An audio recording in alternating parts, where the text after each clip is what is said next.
y saca ¿Y el resto? algo de la... ¿Cómo estamos? Y esto es algo de la campana. Justo para el quiz. Bueno, buenos días. ¿Cómo andan todos? Frío lunes. Pero no tan frío, no pasa frío. El shock del miércoles pasado fue fuerte.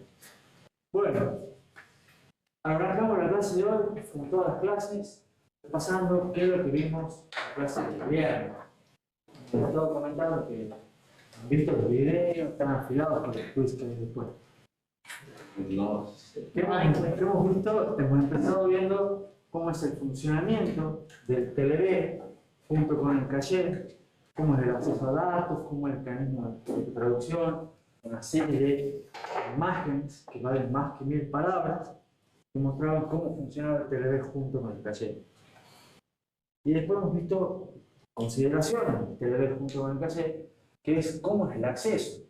Normalmente, el acceso al TLB es, digamos, previo al acceso al caché, lo que implica que el caché se accede con direcciones físicas.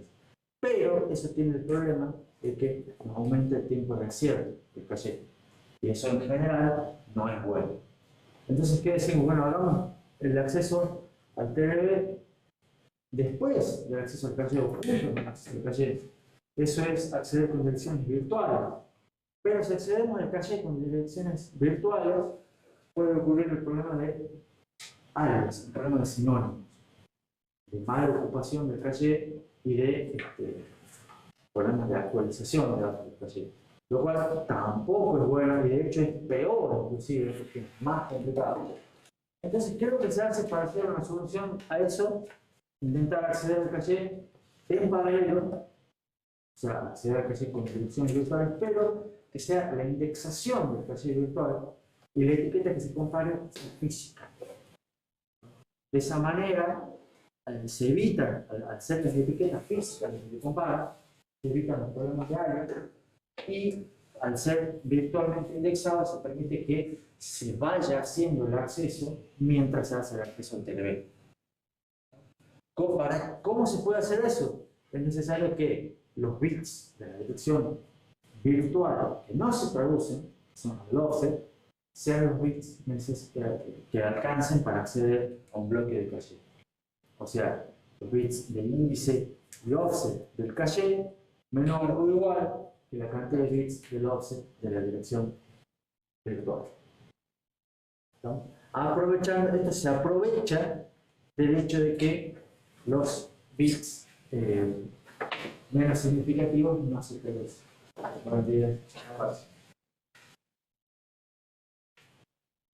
Luego que vimos que hoy en día la memoria virtual ya no se usa por los mismos motivos de los cuales se empezó a usar hace 60 años, pero se sigue usando por cuestiones de protección. O sea, el hecho de mantener, o sea, de tener la memoria virtual, los mecanismos en base a los bits de estado que manejan protecciones, que manejan permisos para poder acceder a una dirección de memoria, es lo que hoy en día es la principal función, es la más importante, además de que el mecanismo sirve para mantener lo que dice ahí, flexibilidad, transparencia y eficiencia. O sea, esas son las verdaderas, las principales funciones hoy en día de el que es memoria virtual, más que lo que era en su momento de un uso de la memoria, de que como la memoria era muy escasa, había que usarla de la mejor manera posible. Hoy no es tan escasa, pero se la sigue usando muy eficientemente.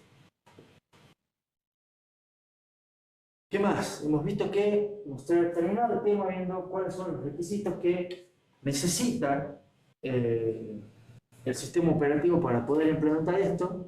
En general es que tiene que tener mínimo 2 modos de ejecución, mínimo modo usuario, modo supervisor.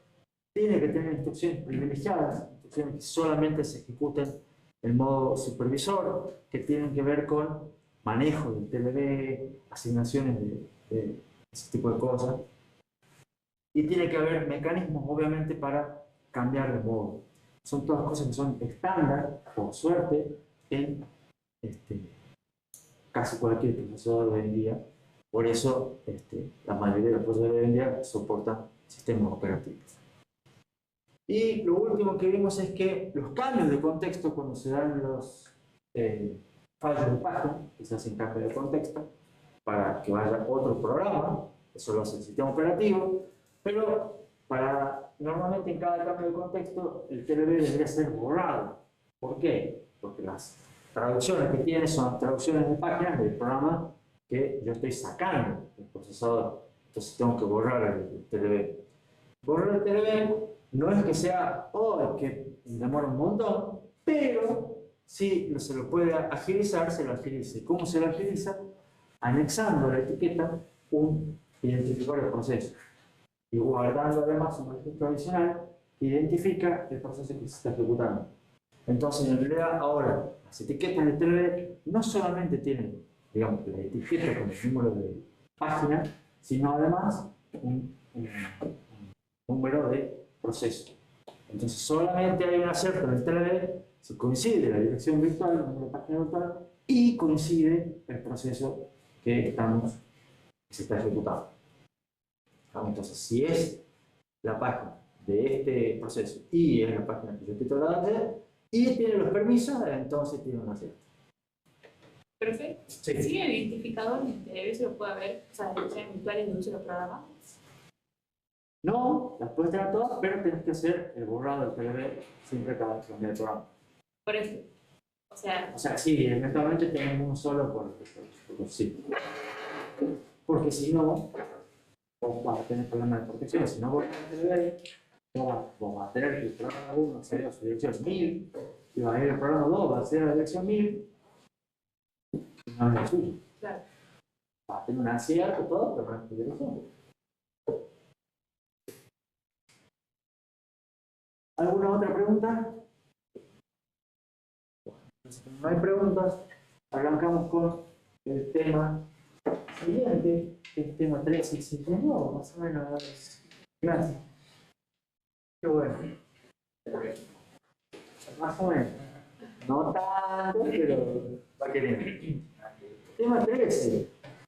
Sistema de entrada-salida. Este tema tiene una particularidad, que es un tema de sándwich, que sirve en cierto modo para cerrar temas que venimos viendo de memoria, el sistema de memoria, y desde otro punto de vista abre unos nuevos temas que son 13, 14, 15, que ya dan una visión un poco más general de lo que es una computadora. Si Ana, que saca fotos y está atenta al cronograma, dice que hay un par de ajustes, porque deberíamos haber empezado el viernes, pero el viernes como live. Esa no hay ningún problema, porque la fecha esta sigue fija. Algunas fechas siguen fijas, otras se mueven un poquito. Pero es lo mismo. Yo estoy viendo el programa así como ustedes. Y ya estamos a un mes. Ya estamos entrando en la recta final, falta un montón. Ya estamos a un mes del parcial, casi todo, terminar la materia. ¿Qué es lo que vamos a ver en este tema? Vamos a ver primero un esquema básico de lo que es el subsistema de entrada-salida. Vamos a volver a insistir, con el rol del sistema operativo. Soy muy pesado con esa cuestión. Vamos a ver cómo se delegan las responsabilidades de entrada-salida del procesador, métricas de performance, siempre, ejemplo de dispositivo de entrada-salida y tendencias y nueva tecnología, que es también una característica de casi todos los temas que puedo ver. También les voy a recomendar, como siempre, capítulos del libro que no leen, pero que estaría bueno que lo hagan. Acá tenemos un poco más, dice, ocurrir de secciones, algunas secciones del capítulo 1, un par de secciones del capítulo 5 y una sección del capítulo 6. Para repartir este tema en el libro. Y algo para los más curiosos, que si no leen lo básico, menos leen eso, pero yo igual lo menciono por la vez. Entonces arrancamos con repaso, parte de la computadora. ¿Se acuerdan cuál es la parte de la computadora? Cambio de datos. Oli. Mandó. Todas las computadoras tienen 5 partes. Era por un lado el procesador, que a su vez se subdividía en camino de datos y control. Por otro lado el sistema de memoria, de los cuales ya hemos visto un montón, de procesador, de memoria, y las otras partes eran el sistema de entrada y el sistema de salida, todos juntos ahora ya. Vamos a ir ya cerrando un poco todo lo que es las 5 partes de la computadora. Un tema básico de entrada-salida. Este es un dibujito de vuelta medio representativo que tiene casi los mismos años que yo. Lo cual ya no es muy representativo, pero me sirve para mencionar 2 o 3 cositas que nos van a servir de pantallazo general. El esquema, el dibujo es viejo, pero ¿qué es lo que muestra este dibujo? Por un lado el procesador, con su caché, por otro lado el sistema de memoria. El procesador y la memoria están conectados con bus. ¿No? Te voy a enviar cómo se llama ese bus. No. El bus conecta el procesador que tiene la computadora con la memoria. No. ¿Dónde viste la memoria exacta? ¿Cómo son las memorias? ¿Tipo de memoria? De RAM, sí, pero DDR. Hay un bus de memoria que se conecta a la memoria DDR. Sin embargo, a esa bus también acá están conectados varios dispositivos, de los cuales cada dispositivo tiene su controlador de entrada-salida, que normalmente hoy en día todo esto está integrado dentro del dispositivo, pero primera cuestión, bueno, si lo empiezo con las cuestiones. Hay varios dispositivos, el controlador, todos conectados al bus. Entonces, la primera pregunta que voy a hacer es, ¿tienen idea ustedes cuáles son los dispositivos de entrada-salida? ¿Me pueden nombrar dispositivos de entrada-salida? Empecé. Mike. ¿Dispositivo de entrada o de salida? No, estamos en un dispositivo.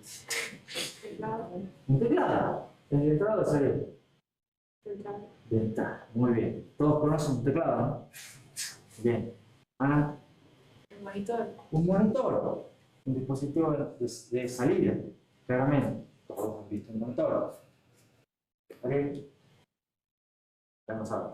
El mouse. El mouse. Bien, con la ayuda de Rocío.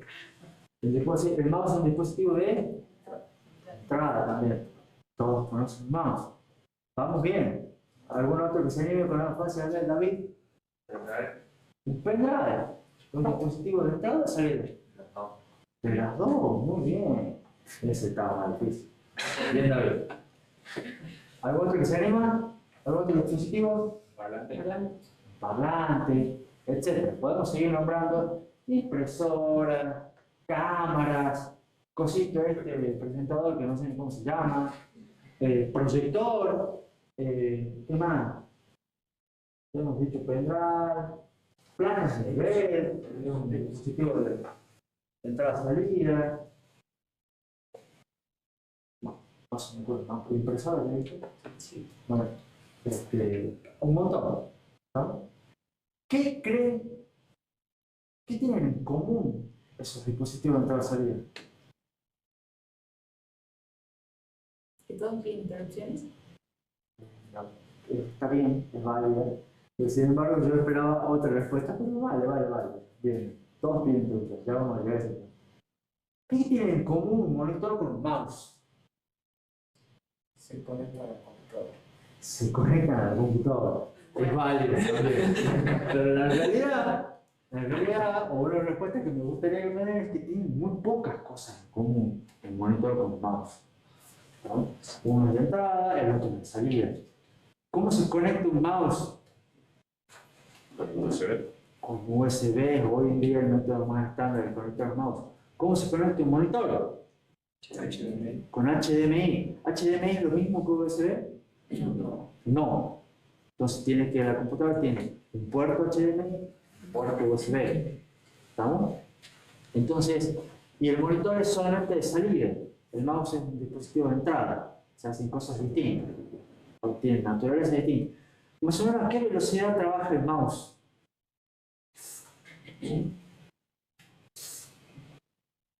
Vamos a hacerlo relativo. ¿Les parece que es un dispositivo lento o un dispositivo rápido? Rápido. Es lento, dice Ariel, rápido, dice Gerardo. ¿Por qué Gerardo dice que es rápido y por qué Ariel dice que es lento? Siempre, pero le responde a tiempo. Te respondo. Ese vale, o sea, cada vez que te haces clic, sale el disparo. Que es lo que uno pretende que haga el mouse en ese momento. ¿Y por qué Ariel dice que es lento? No sé por qué no le respondo. Intuición. Intuición. ¿Vos qué decís, Rocío? Ah, porque a Ariel no le responde a tiempo el mouse. Sí le responde, también dispara rápido. El mouse es un dispositivo lento, lentísimo. De los más lentos que hay. ¿Saben por qué? Porque se Porque el que maneja hace no clic es el humano. Porque por más que cuando vos hagas clic, se transfiere inmediatamente y si el disparo sale, ¿cuántos clics haces por segundo? Todo vuelve a dar clic al máximo que puede mover, como Facundo dándole F5 al teclado para la escritura. Pero ¿cuántos F5 le puede dar por segundo? Por más que sea una máquina de apretar F5, son órdenes de magnitud más lento que la computadora. Y dicho de otra manera, cuando ustedes están jugando al Valorant y hacen clic en el mouse, ¿no? Responde inmediatamente. ¿Qué está dando el monitor? ¿El monitor es un dispositivo rápido o un dispositivo lento? lento, no se sabe. Rápido. Contramano de la multitud, pero ojo, capaz que acierte, capaz que acierte. ¿Por qué lento y por qué rápido? Y porque se refresca. ¿Cuántos frames por segundo te gusta jugar? El mío creo que era de 50 Hz, después del monitor. 50 Hz es una tasa de refresco. Pero Pero. ¿cuánto estás mostrando vos? Ah, 60 FPS. 60 frames por segundo. ¿De qué resolución tiene tu monitor? Me he olvidado. Más o menos. 1920, puede ser. Puede ser. Me mezclo los números. Sí. 1920 por Sí. 1400 y pico, una cosa así. Se puede estar mandando 1920 píxeles por 1400 píxeles. Cada píxel son 3 o 4 bytes. 4 bytes usualmente. Y lo estás haciendo 60 veces por segundo. Ah, es rápido. Bueno, vale. Bien rápido. ¿No? ¿Les queda más o menos la idea de cuál es rápido y cuál es lento? Sin embargo, no es el punto. El punto es, hemos nombrado varios dispositivos. Hemos nombrado dispositivos de entrada, dispositivos de salida y cosas como el pendrive de David, que es de ambos. ¿No? Todos tienen distintas velocidades. Todos tienen distintas formas de conectarse. Hoy en día USB se está estandarizando, pero HDMI es otro. ¿No? Y hay distintas maneras de conectar. Una placa de red Ethernet se conecta de otra manera. ¿No? Y así sucesivamente. Cada dispositivo hay dispositivos viejos, dispositivos nuevos, hay un montón de interfaces, un montón de puertos. ¿Está claro? Y un montón de velocidades y un montón de maneras de interactuar con el usuario. La impresora es el dispositivo más lento que hay. Y de hecho es uno de los dispositivos más odiosos que hay, pero eso es un comentario aparte.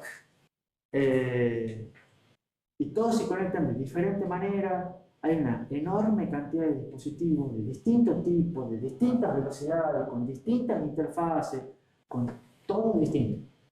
¿No? Y sin embargo, todos tienen que ir de alguna manera a parar a un bus. Porque de alguna manera tienen que llevar los datos al procesador, de la memoria. ¿Se entiende? Entonces, uno de los principales problemas que vamos a ver nosotros vamos a ver dos problemas, generalmente con esto, es que los dispositivos traseros son muy diversos. Y además están los cascos de realidad virtual, que a ustedes se les ocurrió pensar, y hay un montón de joystick en sus dispositivos de entrada-salida. Hay un montón de dispositivos con un montón de variedades, un montón de usos, y además aparecen nuevos dispositivos, cada 2 por 3. Están los Google Glass y un montón de cosas que los touch de los celulares son dispositivos de entrada, que no puedo creer que nadie lo ha dicho, pero bueno. Eh, y va surgiendo con el paso del tiempo, nuevos dispositivos de entrada, nuevos dispositivos de salida, nuevos controladores, nuevas interfaces, y a la larga todos tienen que ir a conectarse de vuelta al procesador de la memoria. Porque el que procesa los datos es el procesador. Y ¿dónde saca los datos el procesador? De la memoria. ¿Se entiende? O sea que, por un lado tenemos el primer problema, gran disparidad acá abajo. Mucha disparidad de tipos, mucha disparidad de velocidades. Y el segundo problema es que hay que ver cómo los conectamos todos para que lleguen al conjunto procesador-memoria, ¿no? En este tema vamos a ver algunos aspectos globales de todo lo que es la parte de entrada-salida. Vamos a ver ejemplos de dispositivos de entrada-salida. Y en el tema siguiente vamos a ver cómo los conectamos. ¿Se entendió? ¿Alguna pregunta? Vamos entonces con el maldito sistema operativo. ¿Qué les pasa? El sistema operativo está bastante omnipresente dentro de lo que hacemos. ¿Por qué? Porque es la interfase de los dispositivos de entrada-salida y los programas de usuario. El programa de usuario no puede acceder al dispositivo de entrada-salida. ¿No? Normalmente el programa de usuario lo que hace es le pide al sistema operativo que el sistema operativo acceda al dispositivo de entrada-salida y le devuelva el resultado. Siempre está de intermediario el sistema operativo. Ustedes han usado un montón de funciones y demás para pedir cosas del sistema operativo en su programa de usuario, como por ejemplo escribir el carácter, esas cosas. y en C. Sí, esperar que escriban el teclado, que pongan el teclado. Printf es la función más común que se le pide cada cosa. Printf es una llamada para que el sistema operativo muestre una cadena por pantalla. Archivo, sí. La responsabilidad del sistema operativo surge de tres características. Primero, lo que ya vimos, estas características no son nuevas. El sistema de entrada-salida es compartido por múltiples programas que usan el procesador. O sea, el procesador, a su vez, también es compartido por múltiples programas, multiprogramación, y todos los dispositivos, todos los programas pueden querer acceder a los dispositivos de entrada-salida. O sea, múltiples programas pueden querer mostrar datos por pantalla. Sí. ¿Estamos? Entonces, el sistema operativo se encarga de mostrar la pantalla para ver qué mostramos en cada momento. ¿Se entiende? Por otro lado, el sistema de entrada-salida generalmente usa interrupciones, como bien observó Ana hace un rato, para comunicar la información de la operación de entrada-salida. ¿Y quién maneja las interrupciones? El sistema operativo. ¿Por qué? Porque las maneja en modo supervisor. Ustedes se han cansado de manejar interrupciones el año pasado en la materia anterior, ¿pero por qué? Porque no había sistema operativo. Ustedes ya el sistema operativo que estaba manejando eso. Normalmente eso lo hace el sistema operativo. ¿Vamos? Por otra parte, el control de bajo nivel de los dispositivos de entrada-salida es complejo. ¿Por qué es complejo? Porque son todos distintos.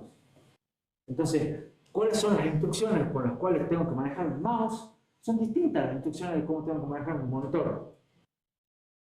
¿Se entiende? Y el fabricante de mouse no tiene por qué saber cómo se hace un monitor. Y viceversa, el fabricante de monitor no tiene que saber nada de cómo se hace el mouse.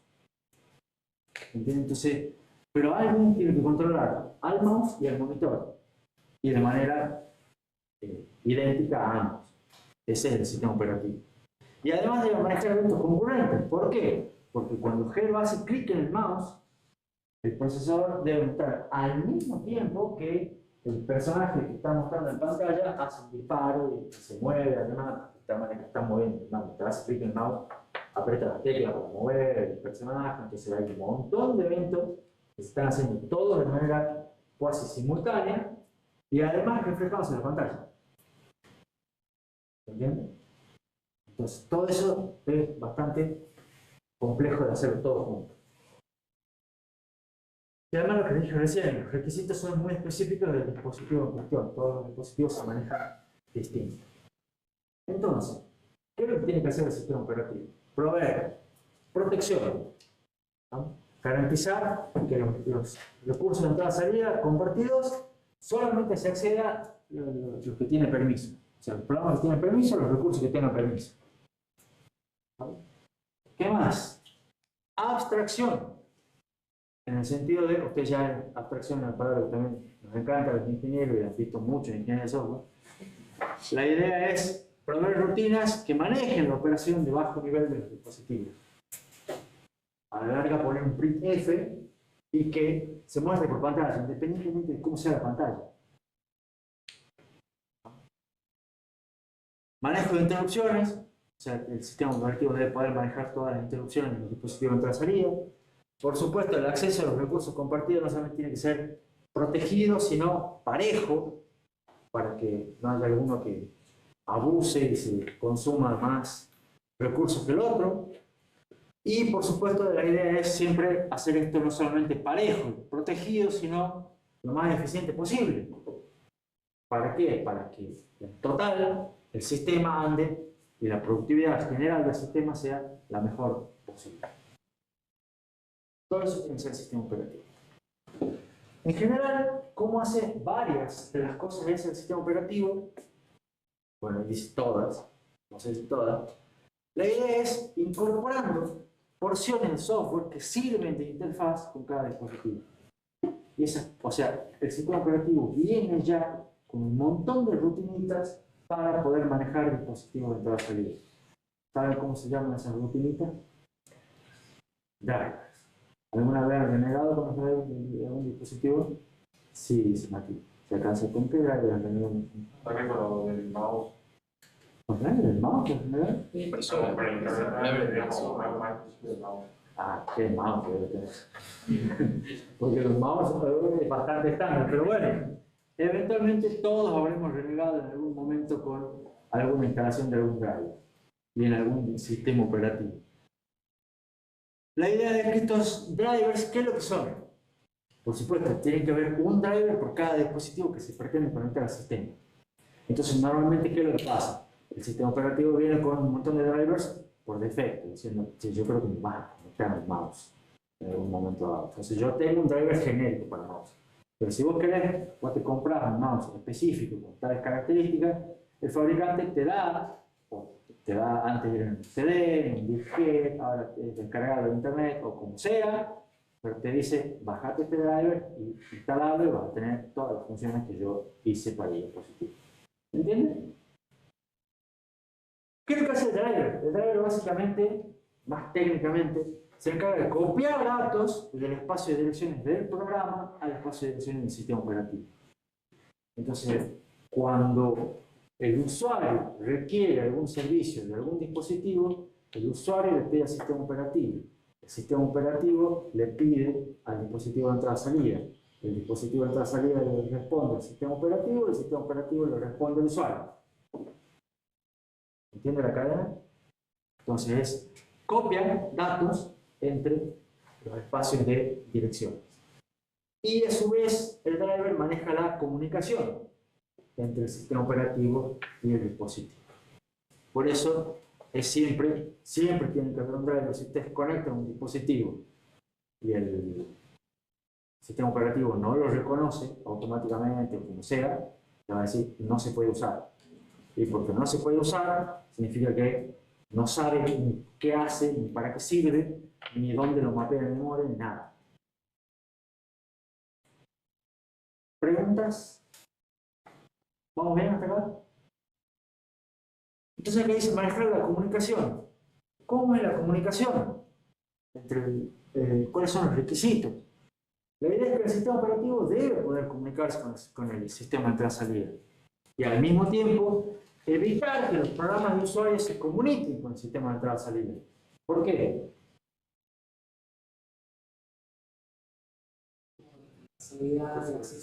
Por seguridad, por protección. Solamente el sistema, porque si el sistema operativo deja que otro programa maneje las cosas, otro programa puede haber un programa malicioso que quiera adueñarse de los dispositivos y chao, rompe el sistema completo.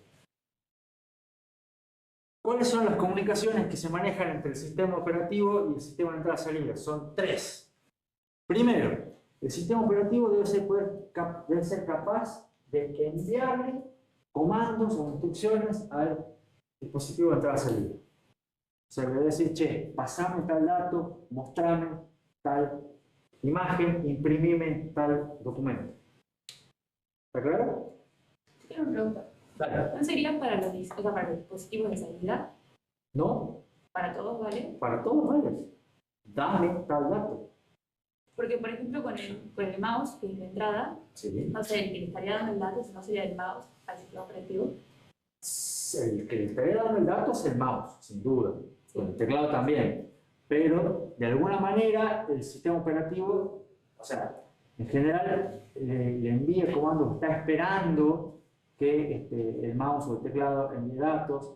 Entonces, y además hay dispositivos que son entradas libres. O sea, vos podés decir, che, dame un dato.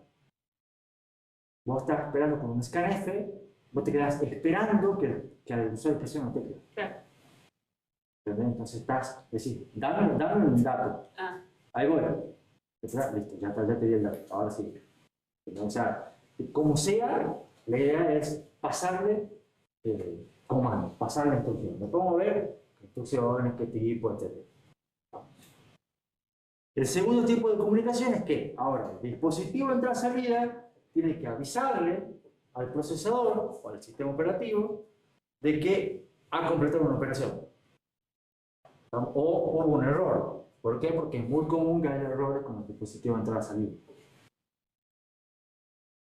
Y tercero, si la operación es exitosa, hay que realmente transferir los datos entre el dispositivo de entrada-salida y la memoria principal. Porque el procesador siempre toma sus datos de la memoria. Entonces, el dispositivo debe de alguna manera llevar los datos que necesita o quiere a la memoria. O de la memoria. ¿Está claro los tres tipos de comunicación? Vamos a ver en detalle cada uno de esos tres tipos. El primer tipo, que en realidad son cosas que ya han visto. A las tres. ¿Les suena a ustedes antes de entrar en detalle? Y la segunda son interrupciones. La segunda son interrupciones, dice Facundo. Bien, Facundo. La primera. La tercera. Vamos a ver. Yo estoy seguro que la han visto más o menos a las tres.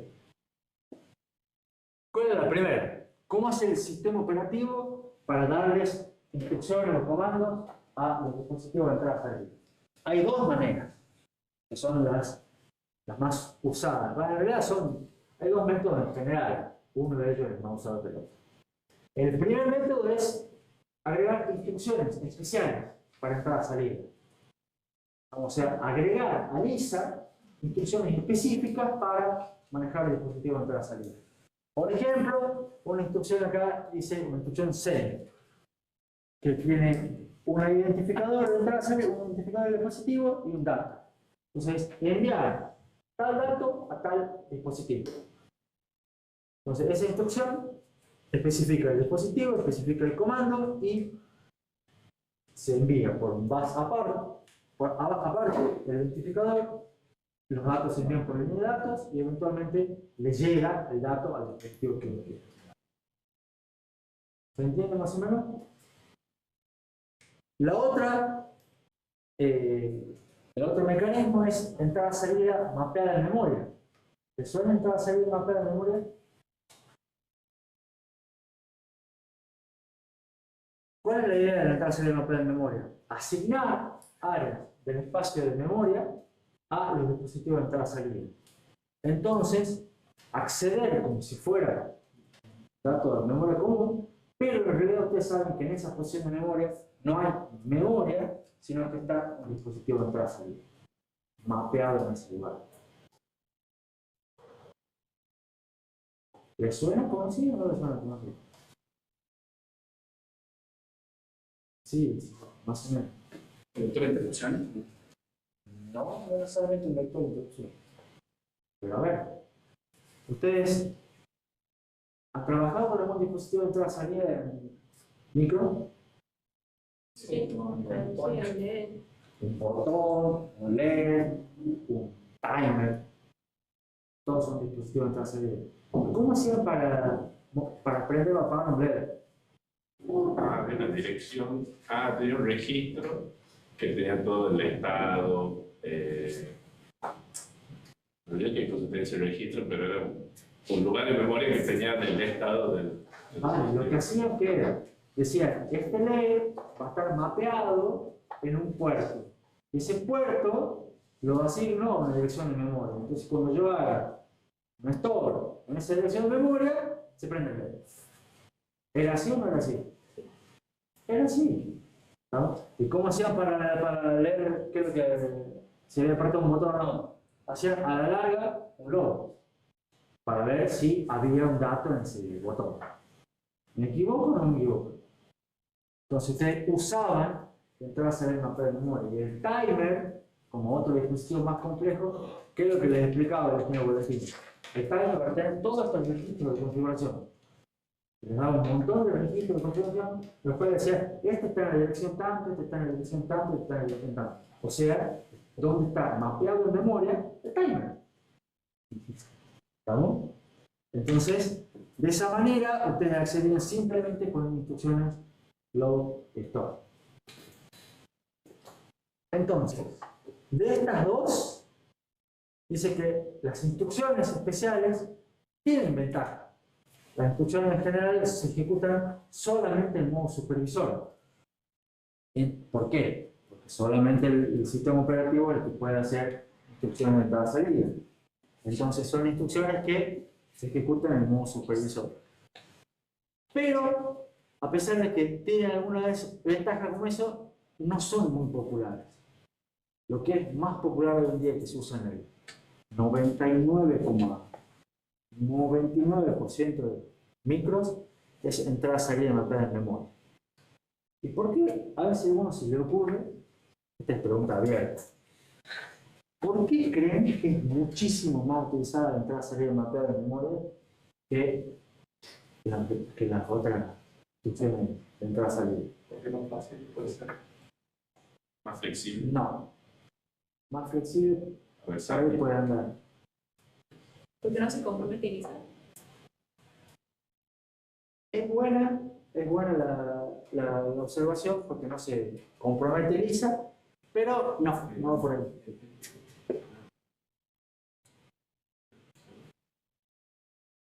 La respuesta es en la diapositiva, porque la idea es usa el mismo mecanismo de memoria virtual. O sea, ustedes ya tienen un sistema de manejo de memoria que es eficiente, flexible, implementa protecciones. Entonces, ¿ustedes qué quieren ahora? Un mecanismo eficiente, flexible, que permita protecciones, pero para dispositivos de entrada-salida. Que es lo más fácil, ¿sí? Mapear los dispositivos de entrada-salida en memoria y manejarlos con el sistema de memoria virtual. ¿Y se acabó? Entonces, al estar mapeados los dispositivos de entrada-salida en memoria, ustedes van a querer acceder a un dispositivo, pero ese dispositivo va a tener una página. ¿No? Y si esa página ustedes no tienen permiso, el sistema operativo va a decir, no tienen permiso para acceder a la página. ¿Sí? ¿Se acabó? Y a la larga, el mecanismo no importa si es un dispositivo de entrada-salida, si es otro programa, si es el sistema operativo. Si no tiene permiso, no se accede. Se acabó. ¿Se entiende la idea? Y por supuesto, los programas de usuario simplemente no tienen acceso a todas las direcciones en las cuales están mapeados los dispositivos de entrada-salida. Se les quita permiso, se las pone en una página en la cual no tienen acceso y se acabó.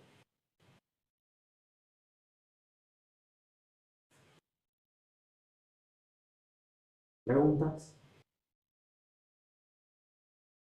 Vamos a ver la segunda. Esta es la que Facundo había hecho introducción. Para la segunda, obviamente también hay dos métodos en realidad. A ver quién se anima cuáles son los dos métodos. En tu momento. Uno es introducción. ¿Y el otro? Excepción. No, el mismo. Polen. ¿te suena polen? Sí. Ah, para el otro. Bueno, para ver los botones. ¿Cuál es la idea del polen? Cada dispositivo se asocia a un registro de estado, ya sea mapeado en memoria o no. El dispositivo pone información en ese registro, el procesador o el sistema operativo periódicamente revisa ese registro para ver si hay datos listos o si hay un error. ¿Está claro? Uno escribe un registro de estado del dispositivo y se revisa periódicamente ese registro. Si los datos están listos, se lee y se sigue.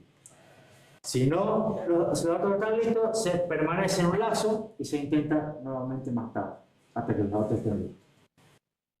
Todos recuerdan el mecanismo de polen, más o menos familiarizado el mecanismo de polen.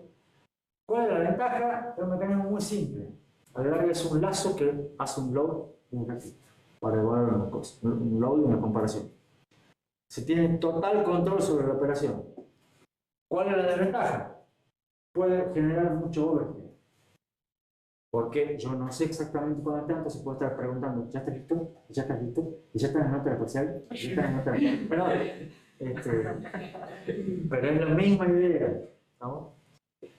Puede consumir ese overhead muchos ciclos del procesador al revisar y que no haya modificación. ¿Y los magos no usan esto hoy en día todavía? No, está todo montado.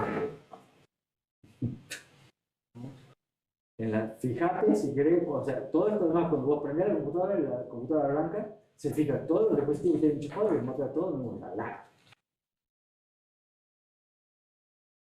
Y después eventualmente ya hoy en día los sistemas operativos modernos manejan el concepto de plug and play.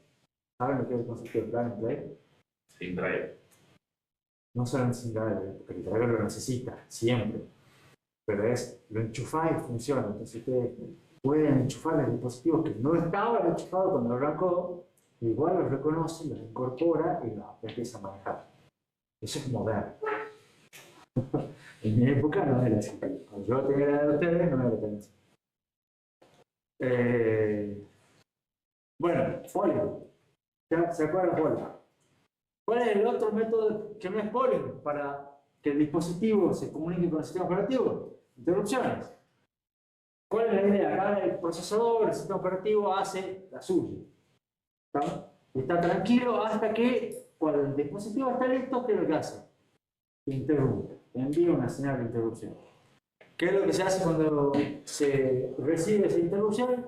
Se guarda el estado. ¿Qué es lo que es guardar el estado? Guardar el PC, guardar los registros que sean necesarios.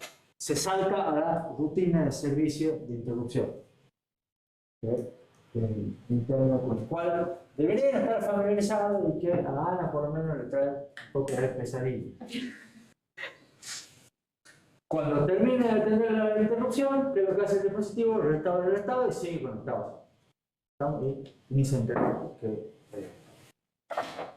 ¿Cuál es la ventaja de esto? Eficiente, es muy eficiencia, eficiencia es bastante eficiente en el sentido de que el programa de usuario solamente se detiene cuando hay que hacer la transferencia. ¿Cuáles son las desventajas? Requiere hardware especial en el dispositivo para poder generar la interrupción, en el procesador para detectar la interrupción, guardar el estado automáticamente. ¿No?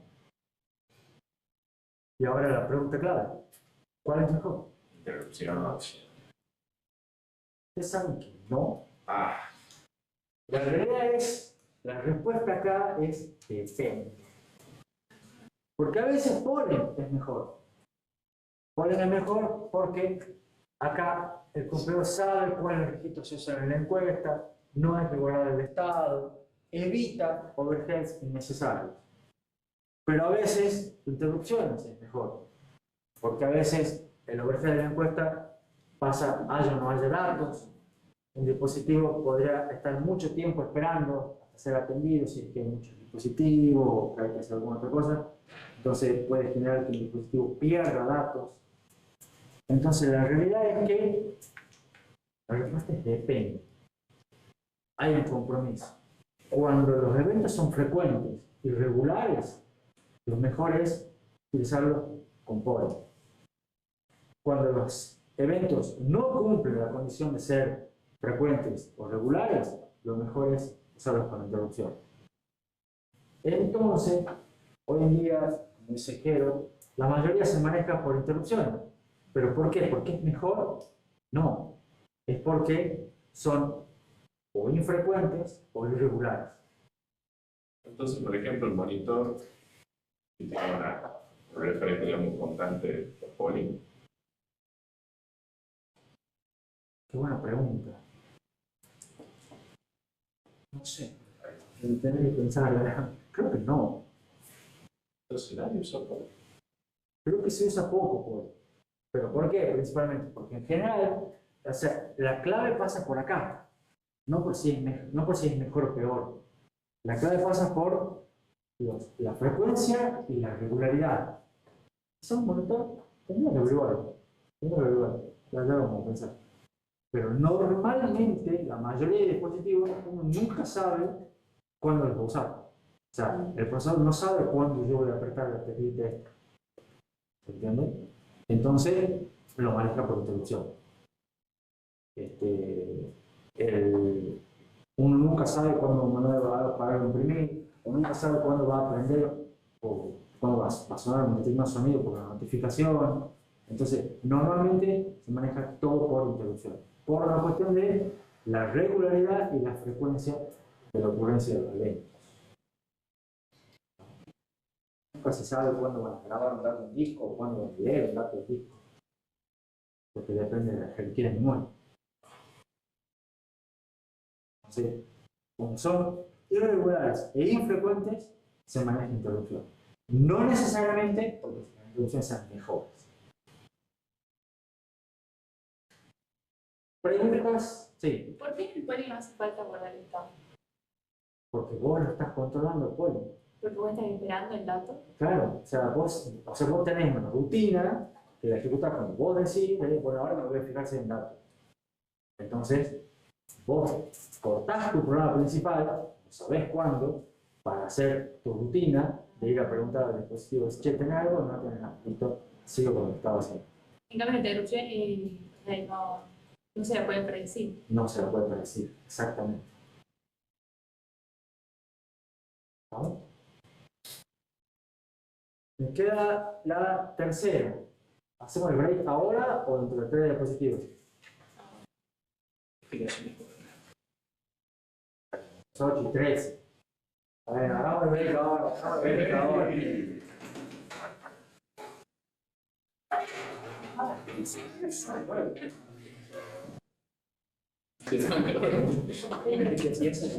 Vamos a ver si funciona o no funciona. Bueno, ¿estamos para seguir? No. Más allá de la negativa de algunos estudiantes, que empiezan con el nombre que se continúa con posible. Y después dicen que acá son aburridos. Vamos a meter un chip. Vamos a continuar con el tercer tipo de comunicación. ¿Cuál era el tercer tipo de comunicación? El primero era para que el sistema operativo se comunique con el dispositivo, que era normalmente por entrada, salida y entrada de memoria. El segundo era para que el dispositivo se comunique con el sistema operativo, normalmente por interrupciones. Y la tercera es para realmente transferir datos entre el dispositivo y la memoria principal, que es donde lo va a usar el procesador. ¿Cuál es lo ideal? Que la transferencia no la haga el procesador. ¿Saben cuál es el método más estándar para hacer este tipo de transferencia?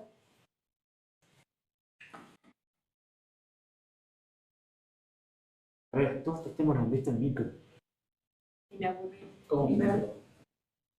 El método más fácil de hacer la transferencia es con alguien que la haga, que no la haga el procesador. Y ahora que la DMA era la que arbitraba el barco. Claro, exactamente, ya que se supiera. Sí, qué bueno. La idea, obviamente, es que, o sea, lo más eficiente es que el procesador no lo haga. Entonces, si no lo hace el procesador, lo hace otro. ¿Quién es ese otro? Se lo conoce como nuestro querido controlador de DMA. ¿Qué es DMA? Acceso directo a memoria. Direct Memory Access. ¿Cuál es la idea? El controlador es aparte del procesador, es un controlador externo, que en realidad hoy en día está todo adentro, pero no era el caso, que la idea es que maneja y administra el bus en un módulo. Y dice, che, el procesador dice, necesito al controlador que me transfiera tal dato, tal cantidad de datos, de tal lugar a tal lugar, encargado. Y el controlador de MA los mueve todos esos datos. El procesador envía la dirección inicial del bloque a transferir, el dispositivo en cuestión, la longitud del bloque y un comando para que empiece. El controlador de MA toma el control del bus, genera todas las señales correspondientes, hace la transferencia y cuando termina, genera una interrupción. Porque es un dispositivo externo. Ahora, hay unas variantes del controlador de MA, no voy a entrar en más detalle del controlador de MA, que se llama un Input-Output Processor. ¿Cuál es la idea del Input-Output Processor? Agregarle funciones al DMA. O sea, en vez de decirle al DMA, necesito que me transfieras todo esto de acá para allá, se dice directamente, che, ¿sabes qué? ¿A quién me quieres mandar datos? Pero me mandar un montón de datos y yo quiero que me diga el promedio, ¿no? Entonces, voy a andar, copiar todos los datos, hacer cosas, pero a mí decime cuánto es el resultado. Entonces, se le dice al controlador de MA que procese un poco la información y en vez de solamente mover la información, haga algún tipo de procesamiento y mande los resultados solamente. El procesador emite una instrucción, ese Input-Output Processor, donde indica cuál es el dispositivo objetivo, cuál es la dirección donde están el resto de los comandos. El IOP busca sus propios comandos, realiza toda la transferencia, siempre en el segundo plano, el procesador está haciendo otra cosa, y cuando termina todo, interrumpe el procesador principal para decir, terminé, hice todo lo que me pediste. ¿Cómo lo hace? Igual que el DMA, robando ciclos, accediendo a memoria cuando no la usa el procesador. ¿Se entiende? Esto es un DMA con esteroides, por decirlo así, potenciado. Era un modelo muy usado hoy en día. ¿A alguno se le ocurre? ¿Dónde? ¿Una placa de video? Exactamente. Bien, Paula. Esto, digamos, hoy en día, desde hace muchos años, empezó con las famosas placas de video para los juegos. Porque era donde se usaban más placas de video. ¿Cuál era el chiste de las placas de video? Las placas de video, hoy en día, bueno, hoy en día no, porque hace muchos años, hoy en día también, ¿verdad? Pero hace muchos años, que traen su propio procesador, ¿o no? Y traen su propia memoria, ¿o no? Y su propio cooler, inclusive. Pero bueno, más allá de eso, la idea es que desde hace mucho tiempo que el procesador no le manda señales a los monitores, básicamente. Y le dice a la placa de video, ¿sabes qué? Necesito que me dibujen tal cosa en pantalla y mostrarlo. Y el que realmente dibuja, el que realmente hace todo el procesamiento gráfico para mostrar el juego que ustedes están jugando en la pantalla, es la placa de video. Y le dice al procesador, ya te mostré los datos que quería. Bueno, ahora hice este tiro, me moví para tal cosa, anda actualizándome. Y el que mueve todo y hace todos los cálculos para mostrar todos los polígonos en 1080 es la placa de video. ¿Está claro? Ahora técnicamente es un input-output processor. ¿Por qué? Porque es un procesador de entrada-salida, que maneja entrada-salida. Y que se comunica con el procesador principal, como hemos dicho de todas las veces anteriores. ¿Preguntas?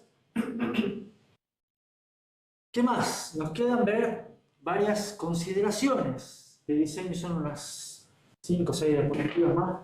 Terminamos por hoy. Salud. Así es. ¿Qué es lo que vamos a tener que ver cuando hagamos un sistema de entrada-salida? El principal objetivo siempre es perfecto. Tratar de que el usuario tenga la mejor experiencia posible. Pero es muy difícil ahora manejar la performance porque hay muchos factores a tener en cuenta Porque los dispositivos de entrada-salida, les dije al comienzo del tema, es que son totalmente heterogéneos. Entonces, además de tener en performance, hay varias cuestiones que son importantes para el diseño del sistema de entrada-salida. Una de ellas es escalabilidad. ¿Qué es escalabilidad? Que el sistema pueda crecer, de cierto modo, y mantenga performance o aumente la performance a medida que va incrementando su capacidad.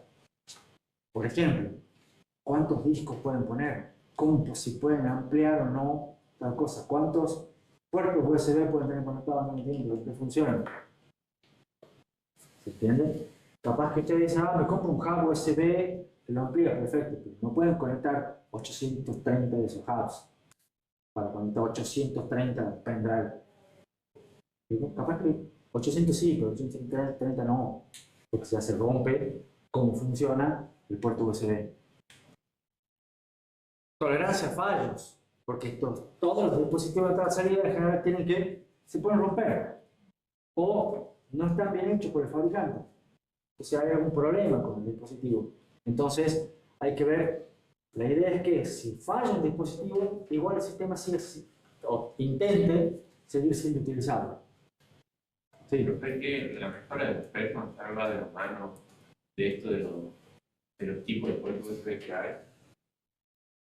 Y en cierto modo, sí, digamos. O sea, el tipo de puerto USB ayuda a que tengas mejor performance. Si vos querés transferir vos le querés pasar a un juego o una película pirateada, que no digo que hagas eso, no, ahí dice, si vos querés pasar a un juego que pesa 120 GB y lo tenés en un pendrive, ponele. No sé si vos tienes un pendrive tan grande, pero bueno. Y el pendrive USB 2 o el pendrive USB 3, pero lo conectás en un puerto USB 2, te va a demorar un día en pasarlo. Y si es USB 3, te va a demorar unos minutos. Eso claramente afecta.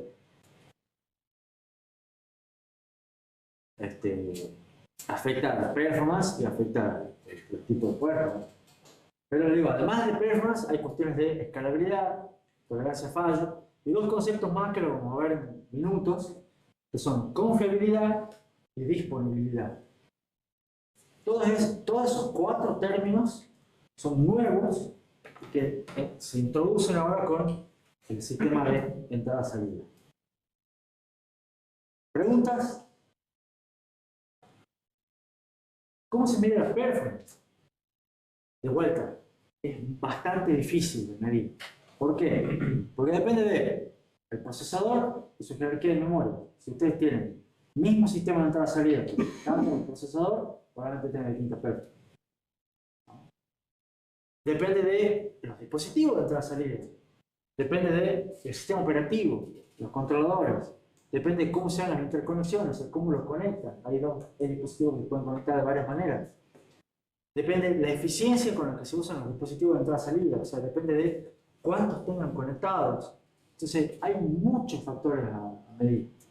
Entonces, cuando uno trata de medir performance de entrada-salida, normalmente es complicado. Sin embargo, hay métricas y hay benchmarks para cierto tipo de usos, cierto tipo de computadora, cierto benchmark. Por ejemplo, para base de datos hay uno que es TPC. ¿Se acuerdan de SPEC? El benchmark que usábamos para medir la performance de los procesadores. El SPEC web. Para supercomputadoras se usan directamente los hexaflops. O sea que la verdad se mide, pero siempre se estandariza. Cuando se hace la medición se pone no solamente el programa, el benchmark que se usó, sino toda la configuración de la máquina, con qué drivers, qué dispositivos, qué sistema operativo, porque todo eso influye.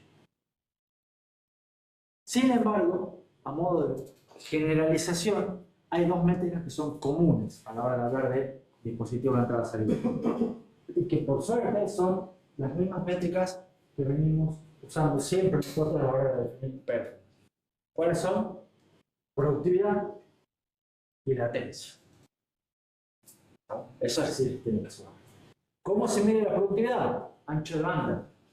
¿Qué es la productividad? La cantidad de tareas que puedo hacer por un tiempo. O sea, acá es bytes que puedo transferir por unidad de tiempo, operaciones de entrada-salida que puedo hacer por unidad de tiempo.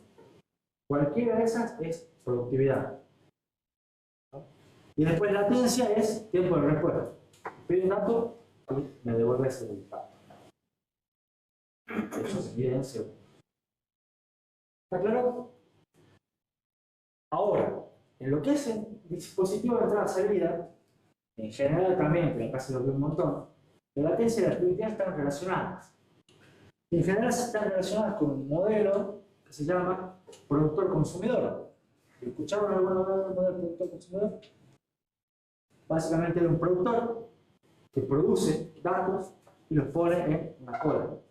Y un servidor que toma datos de esa cola y procesa los datos. ¿Entienden? Esto es lo que van al súper, por ejemplo. El cajero y ustedes. ¿Ah? Entonces, la productividad es el número de operaciones que completa el servidor por unidad de tiempo. O sea, cuántas tareas puede hacer por unidad de tiempo. ¿Claro?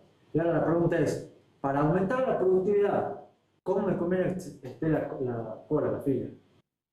¿Que tenga muchas tareas o que tenga pocas tareas? Conviene que esto esté lleno.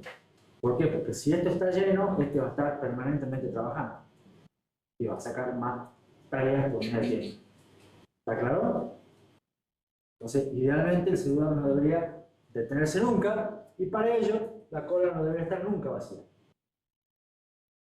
Sin embargo, la latencia empieza cuando una tarea, cuando el productor pone una tarea en la cola y la finaliza cuando el servidor la termina. Entonces, idealmente, la cola debería estar vacía. ¿Por qué? Porque va a ser más rápido que se procese esa tarea. Ustedes van a hacer porque quieren salir rápido. Entonces, si la cola está vacía, el servidor responde inmediatamente y la tarea tiene un tiempo de respuesta muy bajo. Entonces, ¿para qué les muestro esto? Para ver qué conviene. ¿Esa cola de tareas esté llena o esté vacía? Eso también, lo de que la cola esté llena, es también por lo del rendimiento. Por ahí va también, sí, está relacionado. Porque la productividad del servidor va a influir en el rendimiento. ¿Pero qué conviene entonces? Para la latencia que esté vacío. Para la latencia conviene que esté vacía, para la productividad conviene que esté llena. Entonces, ¿qué hacemos? Lamentablemente hay una curva. Porque, de vuelta, en esta materia vemos todo, por todo lo que se puede de manera cuantitativa. Queremos ver un enfoque cuantitativo de la cuestión. ¿Y qué vemos en esa curva? ¿Qué nos muestra acá? Esto es tiempo de respuesta, esto es segundos. Y esto es productividad medida como un porcentaje de la productividad máxima. O sea, acá tenemos un 100% de la productividad máxima, acá tenemos la mitad de la productividad máxima. ¿Se entiende? Entonces, ¿qué vemos nosotros? Que cuando la latencia es mínima, la productividad es baja, aproximadamente un 10%. ¿Se entiende? Cuando la productividad es máxima, la latencia es mucho más grande. 7 veces más grande. Entonces, midiendo y viendo que esto, por suerte, no es una recta, ¿dónde creen ustedes que convendría trabajar? Así. O sea, más o menos en esta zona. Y sí, la idea es más o menos tratar de trabajar acá, donde la latencia todavía no es tan grande, pero me aumenta un montón la productividad. Y si sigo aumentando la productividad, ya hay aumento un montón de latencia, entonces normalmente la idea es manejarnos en esta zona, la pancita, como le llaman. Entonces, ¿cuál es la conclusión de todo esto? La idea es tratar de que ningún recurso compartido, todos los recursos compartidos van a tener buffers, esté utilizado más del 70 o 80% del tiempo. O sea, de su productividad máxima, la idea de los dispositivos no trabajar en su productividad máxima. Entonces, si trabaja su productividad máxima, implica que su tiempo de respuesta es muy alto. ¿Se entiende? ¿Alguna pregunta?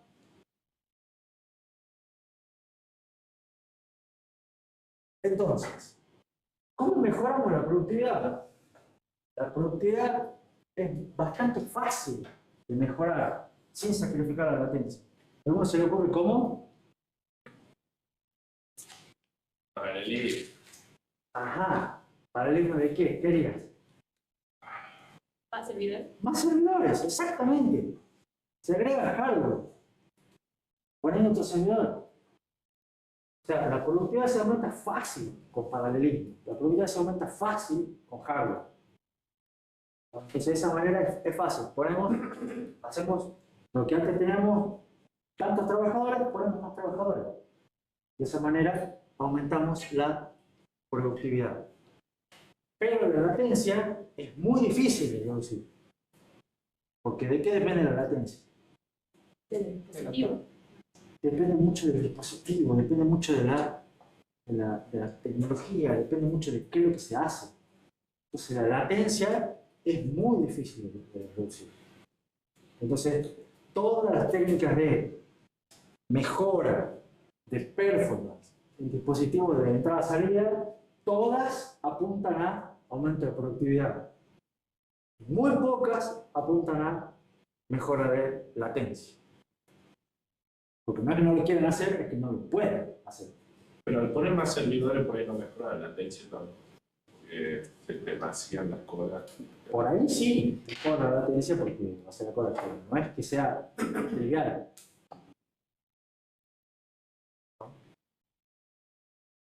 Ahora, el hecho de, como es tan común aumentar performance, aumentando productividad, y aumentando productividad, aumentando hardware, es como entran en cuenta los dos factores adicionales que lo había dejado yo recién pendientes, que son confiabilidad y disponibilidad. ¿No? ¿Qué es la confiabilidad? La confiabilidad, en inglés, reliability, es el tiempo hasta que se rompe. Cuán confiable es el dispositivo. Eso se mide de dos maneras, usualmente. Una de esas maneras es una métrica que se llama MTTF, tiene algunas variantes. La MTTF es Mean Time to Failure, o sea, tiempo medio hasta que falla. Tiempo medio hasta que se rompa. ¿No? Y se mide en años, usualmente. O si no, hay otra que es una que se llama AFR, que es una tasa de fallos anual.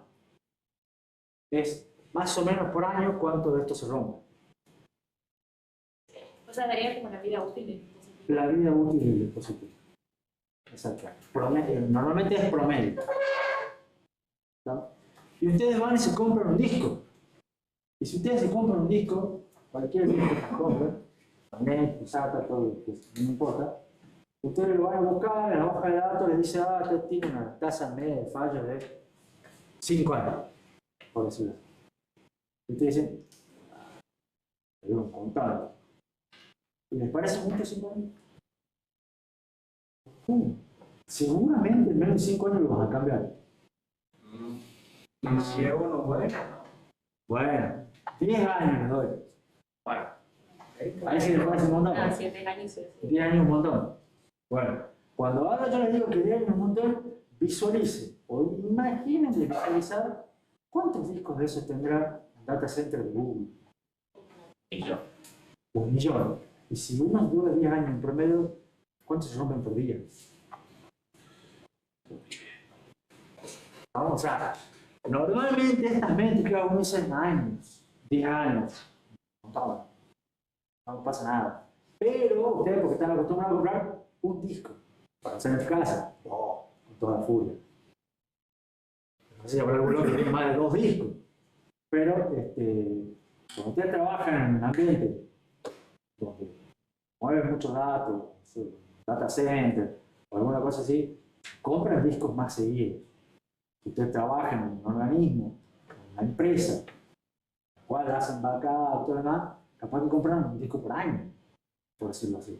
Y el data center de Google es muy probable que cambie 2 o 3 discos por día. ¿Por qué? Se lo rompen. ¿Por qué? Simplemente porque son muchos. Entonces es una cuestión de no se queden con que no se rompen nunca. ¿Sí? No se rompen nunca ustedes que compran uno. Y digo disco por decir disco, ¿no? Pasa lo mismo con cualquier otra cosa. ¿Cuánto es la tasa o el MTTF también de una placa de red o de cualquier otro dispositivo? También dura un montón. Pero cuando eso se multiplica en escala, se rompen todos los días. ¿Está claro? Che, me hace más frío ahora. Y comentario mal. Yo voy a pedir así. ¿Qué opinas? No, yo estoy bien. Tengo que sentar ahí. ¿Se entiende la confiabilidad? Entonces, la confiabilidad es la vida útil hasta que se rompa. En promedio, por supuesto. Después está la disponibilidad. ¿Qué es la disponibilidad? Es un porcentaje del tiempo que el servicio está disponible. Hoy día es bastante común esto, porque ustedes están acostumbrados a servicios web, Google, WhatsApp, todo lo demás que están disponibles todo el tiempo. Cuando se cae WhatsApp, ¿qué es lo que pasa? Todos los memes de que se cayó WhatsApp, o Telegram. Vamos a Telegram. Claro, a otra red social para decir, se cayó, se cayó. Ustedes están acostumbrados a que los servicios están disponibles todo el tiempo. ¿Está claro? Ahora, esa es la disponibilidad. ¿Cuánto tiempo está disponible un servicio sobre el total, el porcentaje de tiempo? Normalmente se mide MTTR. ¿Qué es MTTR? Mean Time to Repair. O sea, ¿cuánto tiempo me cuesta repararlo? ¿Cuánto demoro en repararlo? Dicho de otra manera, ¿cuánto tiempo tengo que apagar el servidor para hacer, o dar de baja el servicio, hacer el upgrade que tenga que hacer, actualizar lo que tenga que actualizar y volver a levantar el servicio? ¿Entienden? Dado el mean time to repair, la disponibilidad se mide como el MTTF dividido MTTF más MTTR. Y ahora, si ustedes son,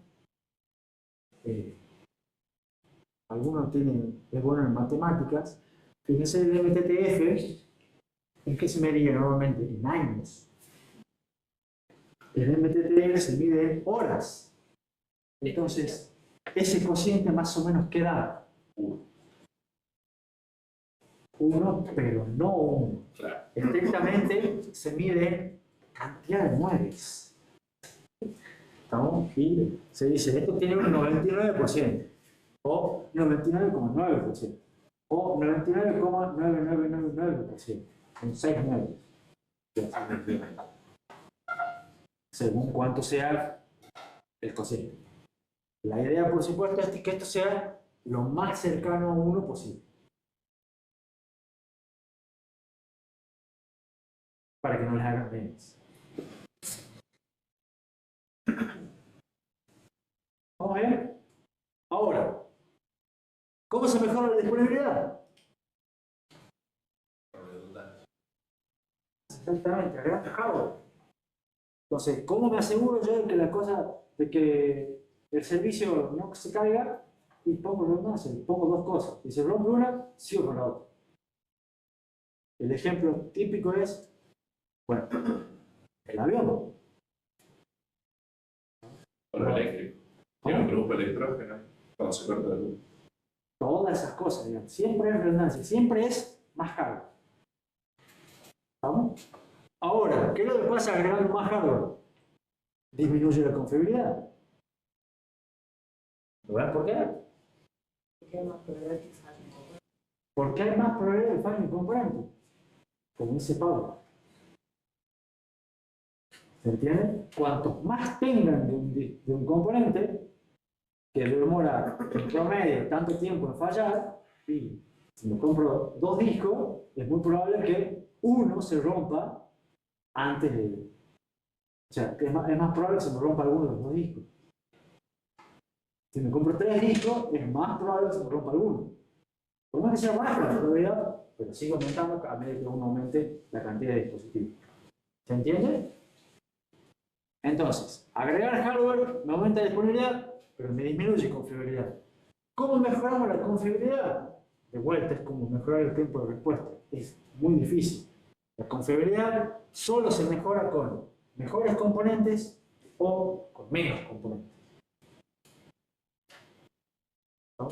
Y acá es donde, a la larga, uno muchas veces ve que cuando va a comprar algún dispositivo de entrada-salida, ve que está el pendrive ese común que vale, no sé, 1.000 pesos, y otro pendrive de la misma capacidad que vale 3.000.